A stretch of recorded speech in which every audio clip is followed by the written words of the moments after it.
Mas, irmãos, a paz do Senhor Jesus Cristo, na noite deste domingo, dia 14 de junho, quero trazer mais uma palavra para abençoar a tua vida.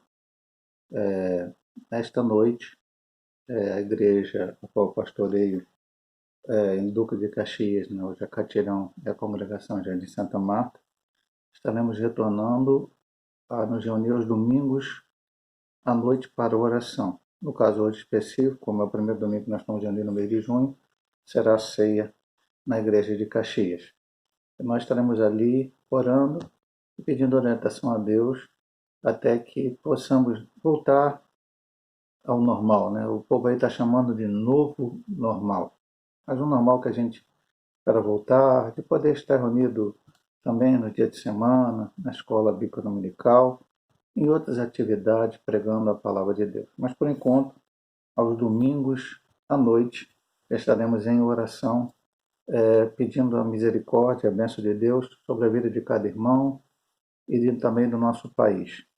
Gostaria de deixar uma palavra aqui em 2 Crônicas, capítulo 32. De certa forma, eu já falei sobre esse assunto,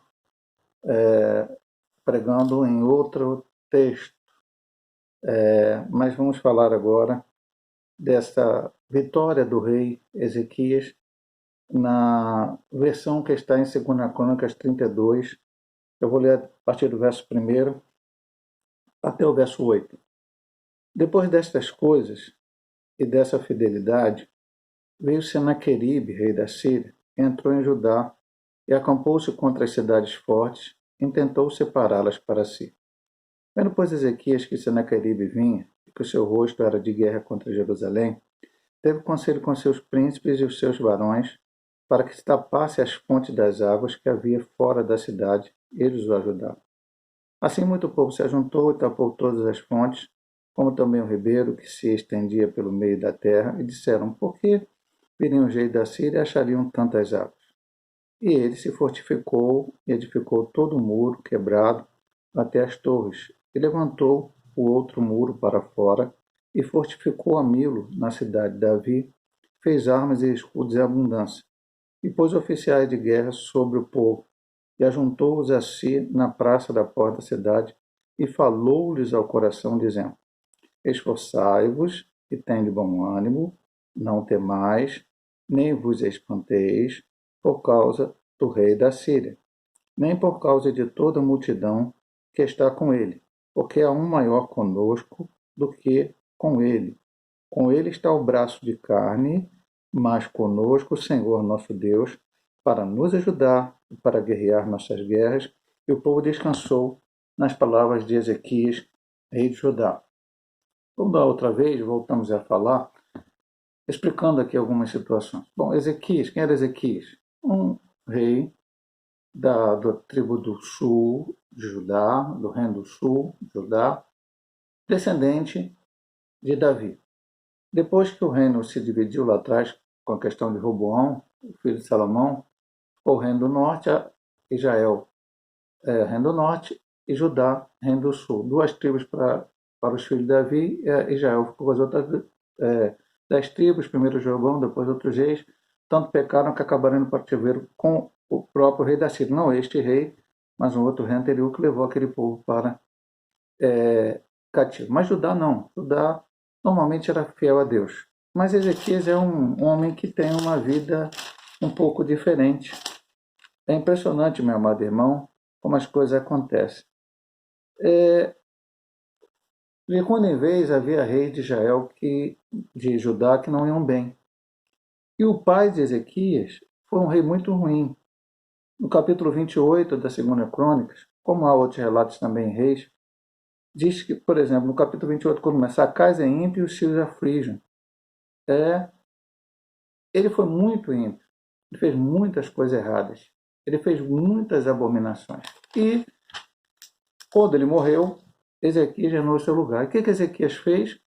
Totalmente diferente. Ezequias buscou o Senhor. Fez uma Páscoa como não era feita desde o tempo do rei Salomão. Convidou pessoas de Israel, do reino do norte, que tinham ficado após o cativeiro, ficaram. Ele convidou-os, embora ele não tenha aceitado o seu convite, mas para vir celebrar a Páscoa também em Jerusalém, ele tirou as abominações, enfim, ele fez muitas e muitas coisas. Ele restabeleceu os sacerdotes, os levitas que louvavam a Deus, como Davi tinha mandado. Fez uma reforma espiritual tremenda em Judá. E, meu amado irmão, a primeira lição que tiramos aqui. Alguém pode pensar, pastor, se eu buscar Deus, se eu for dizimista fiel, estiver na igreja, ler Bíblia, orar, não vai acontecer problema na minha vida, porque Deus vai me guardar. Deus te guarda, Deus te protege, como nós vamos ver aqui a situação que aconteceu com ele. Mas que lutas virão, problemas virão, dificuldades virão. Já dissemos várias vezes aqui, a Bíblia diz, no mundo tereis aflições, mas tem bom ânimo. Jesus disse isso para os seus discípulos. E se a gente olhar a história dos homens de Deus, vamos ver que todos eles passaram por aflições, problemas, dificuldades, mas Deus estava com eles, como aqui teve com Ezequias. E o texto começa exatamente dizendo isso. Depois dessas coisas e dessa fidelidade, dessas coisas, que coisa? Tudo que Ezequias fez dentro do seu ministério, do seu reinado. Ele começou a buscar ao rei, o Deus de Israel. Buscar ao Deus de Israel, buscar ao Senhor dos senhores, ao Rei dos reis. É isso que nós temos que fazer. E uma coisa importante, meu amado irmão, eu não tenho que buscar a Deus apenas preocupado em que Deus me livre de todos os problemas. Eu tenho que buscar a Deus porque Deus criou o homem, o Senhor criou o homem, para que o homem pudesse glorificar o seu nome, louvar o seu nome, exaltar o seu nome. O pecado é que desfigurou isto. O pecado que fez com o homem, muitas vezes, se voltasse contra Deus, buscasse até adorar imagens de escultura, coisas feitas pela mão do homem, mas isso é uma deturpação de tudo aquilo que Deus fez, criou o homem. Deus criou o homem para glorificar o seu nome. E toda vez que o homem busca a Deus, toda vez que ele se volta para Deus, o seu desejo maior é exaltar esse Deus. As bênçãos virão. Buscar primeiro o reino de Deus e todas as outras coisas vos serão acrescentadas.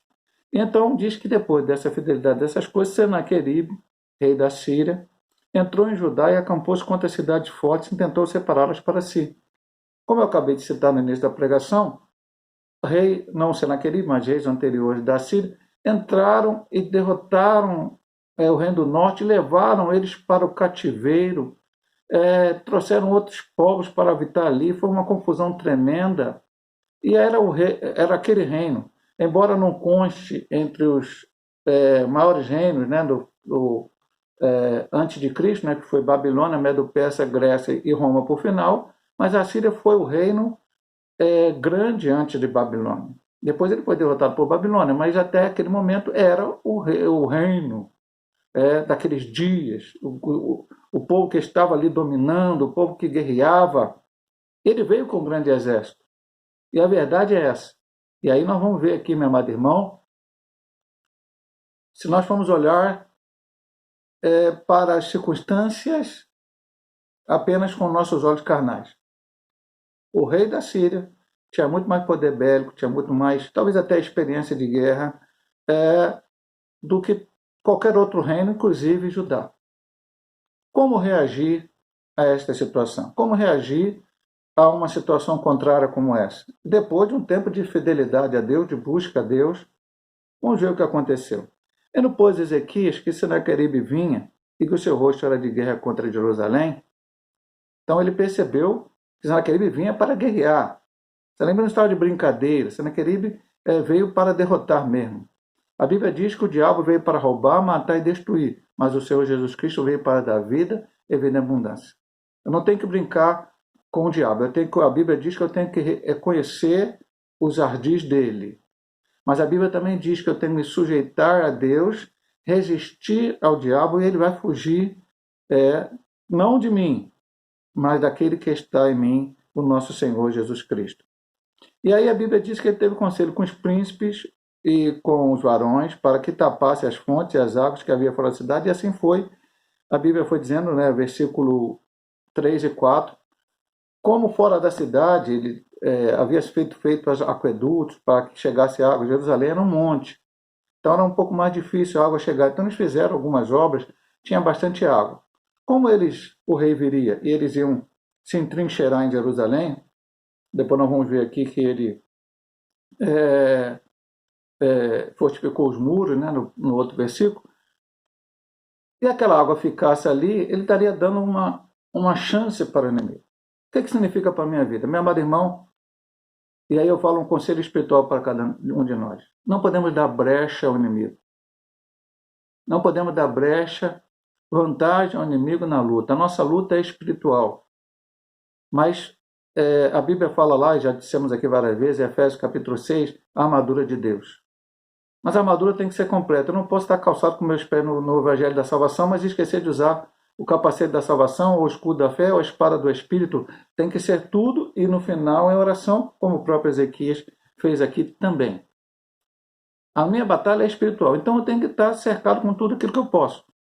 As estratégias que eu tenho que usar, ele tomou conselho com o povo, mas certamente na direção de Deus. E tirou toda a possibilidade daquele rei vir ali e poder, tomando aquela água, ficar cercando ali, ficar ao redor. Se eu não der brecha, se eu não der nenhuma chance, o diabo não pode entrar na minha vida. Às vezes a gente dá brecha. Às vezes é alguma uma coisa que a gente vê, ou que a gente ouve, ou que vem ao nosso pensamento. Os pregadores antigos falavam que você não pode impedir que um passarinho pouse na sua cabeça, mas você pode impedir que ele faça um ninho. O que significava isso? A tentação vem, pensamentos ruins podem vir, mas eles precisam ser repreendidos em nome de Jesus, e você então agora passa a pensar coisas boas vindas de Deus. Estamos aí num momento difícil, a Covid-19. Pastor, e o que está havendo? Está havendo, meu amado irmão, informações desencontradas. As autoridades já falaram uma coisa, depois falaram outra, depois falaram outra, depois falaram outra, depois falaram outra e continuam falando outra. E alguns dizem que de um final da Covid não sei quando, outros dizem não sei quando. Você vai acreditar em quem? Talvez não dê para acreditar em ninguém. Então você vai acreditar no Deus que você serve, vai orar a Ele, vai pedir a misericórdia dEle, vai cumprir aquilo que é básico, né? E, por exemplo, vamos abrir a igreja hoje. Como é que vamos reabrir a igreja hoje? Álcool gel, distanciamento social, vamos ministrar ceia como eu ministrei no mês de abril de uma forma diferente. As pessoas não vão se juntar lá ajoelhada no púlpito para tomar ceia, cada um vai ficar no banco esperando. Enfim, todo um limite, um horário menor, não vamos ficar 2 horas na igreja, 1 hora e pouca, para que a gente não possa dar brecha. É isso que é dar brecha.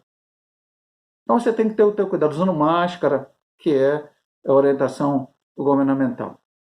Outra parte, além das questões das autoridades falar, vem a mídia e fala um monte de troço. Parece que a mídia a única coisa que quer falar é o número de mortos, estão batendo recorde, batendo recorde, batendo recorde, batendo recorde, batendo recorde e tal. Mas algumas coisas já falaram, já desmentiram, e brevemente, creio, aí é um pensamento meu particular, algumas coisas estão sendo ditas hoje, amanhã vão dizer diferente. É só observar no noticiário. Coisas que já falaram um mês atrás, agora estão falando diferente. Então, meu amado irmão, eu tenho que ouvir a Deus, ouvir a sua palavra e confiar nele. Mesmo que as notícias, as coisas venham contrárias. Você não acredita que está vindo? Está vindo, isso é uma realidade. A Covid está aí, uma realidade. Mas eu vou lutar com as armas que eu tenho. Com as armas que Deus me der a orientação para fazê-lo. Vamos ver o ponto seguinte. E se fortificou, edificou todo o muro quebrado até as torres, levantou o outro muro para fora, fortificou a Milo, a cidade de Davi, e fez armas e escudo em abundância. Então a parte ele não pode ficar esperando, se ele que vem, o que vai acontecer? Deus vai me livrar, eu vou ficar de qualquer maneira aqui, Deus vai me livrar, Deus tem que me livrar. É a função de Deus me livrar, então eu vou ficar aqui e... Não. Ele fortificou a cidade, ele fez armas, ele fez tudo aquilo.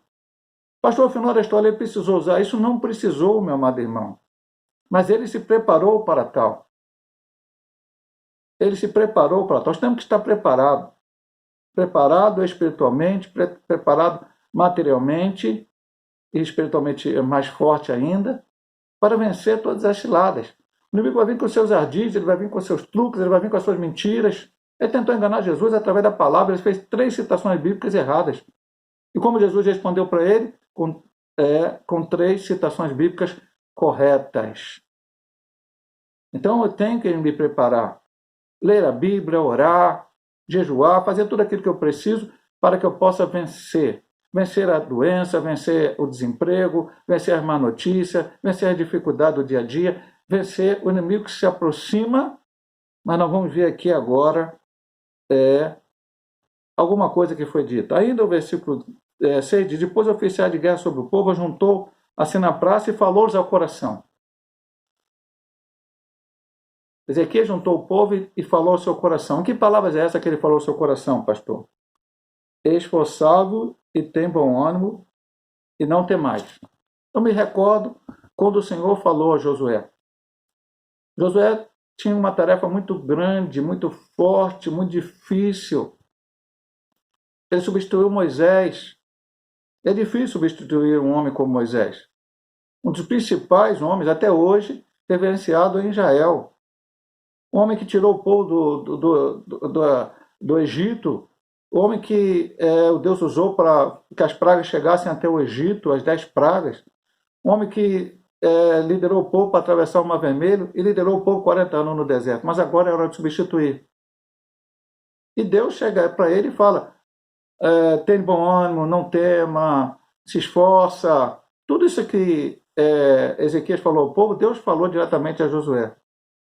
E Josué venceu, atravessou o povo para o Jordão, venceu Jericó, teve um problema em Ai, rasgou suas vestes, falou com Deus, Deus falou com ele: não, resolve o problema. Ele resolveu o problema, tirou aquele problema que havia no meio de Israel e continuou a sua guerra. Cometeu alguns erros? Sim, mas ele sempre esteve buscando ao Senhor. Então, esforçai-vos, tendo bom ânimo, não tem mais.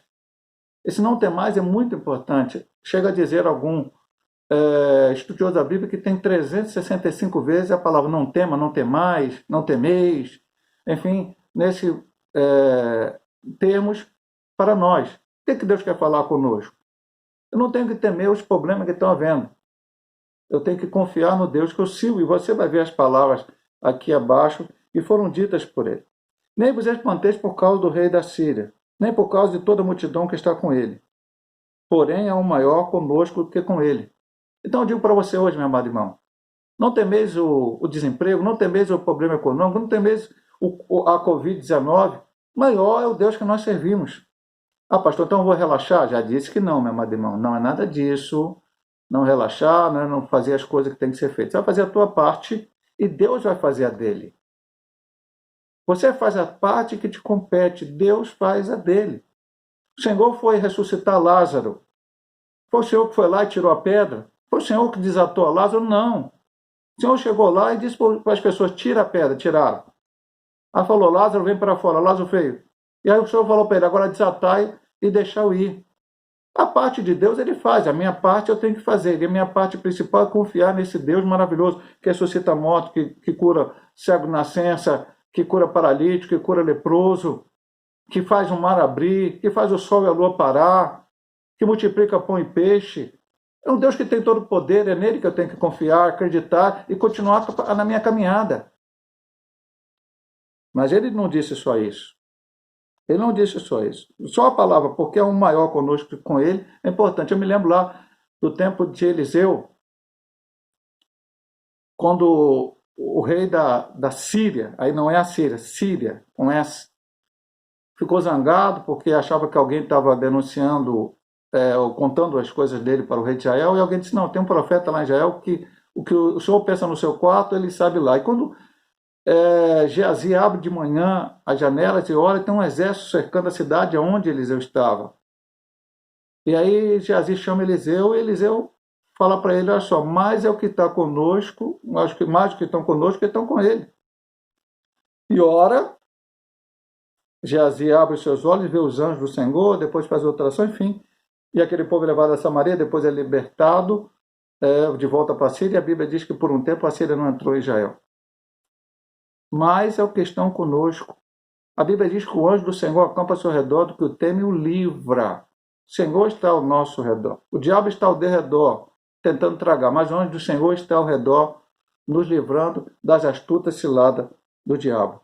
Então, esforçai-vos, tenham bom ânimo, não temais, maior é aquele que está conosco. E mais, com ele, Senaqueribe, está o braço de carne, mas conosco o Senhor nosso Deus, para nos ajudar e para guerrear nossas guerras. Certa vez, acho que foi Josafá, se eu não me engano, foi guerrear uma guerra, e aí eram 3 reis, ele orou, pediu a Deus a direção, e o Senhor falou, usou o profeta e disse, não, não vai, fica tranquilo, essa guerra não é tua, essa guerra é minha.